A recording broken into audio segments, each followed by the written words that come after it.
I'm Alex Vanover with Divine Design Crafts, and if you're new to the Cricut crafting community, let me be the first to welcome you. You have so many fun projects ahead. You're probably here because you're wondering what the difference is between vinyl and HTV. So I'm going to briefly break down both of them for you and tell you some of the projects that you can use with each of them. Let's start with adhesive vinyl.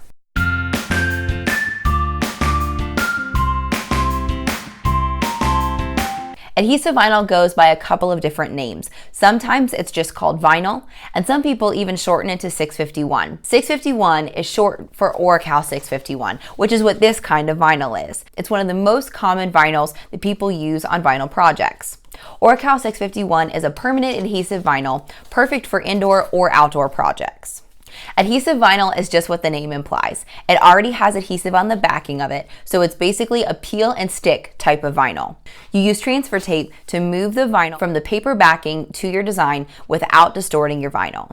Some of the things that you can use adhesive vinyl to decorate are things like glass jars, coffee tumblers, notebooks, and so many other hard surfaces, including computer decals, vehicle decals, indoor or outdoor wooden signs, chalkboard signs, windows for seasonal decor, or even your KitchenAid mixer. The possibilities are endless, as long as you don't try to put it on fabric or silicone. If you learned something in this video, please give it a big thumbs up. The other type of vinyl is HTV, which stands for heat transfer vinyl.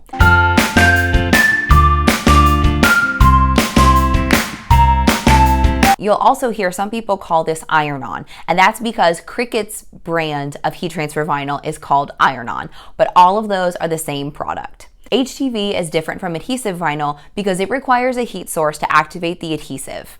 A heat source can include a household iron all the way up to a heat press. Heat transfer vinyl is also different from adhesive vinyl because the carrier sheet or the transfer tape is already on the product. The way that it works is when you cut designs for heat transfer vinyl, you always want to mirror them, and you're going to put shiny side down on the mat to cut them with your Cricut.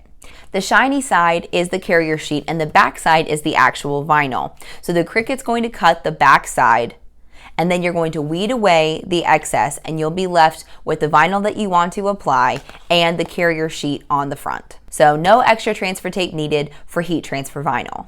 The settings to apply different kinds of vinyl can be found on the 651 Vinyl website on the left-hand side. I'll put a picture of it right here.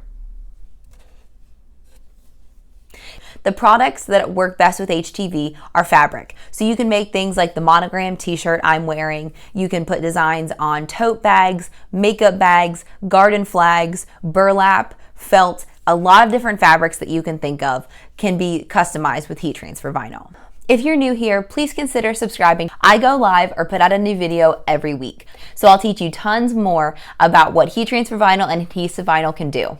I'm Alex Vanover. Let's craft again soon.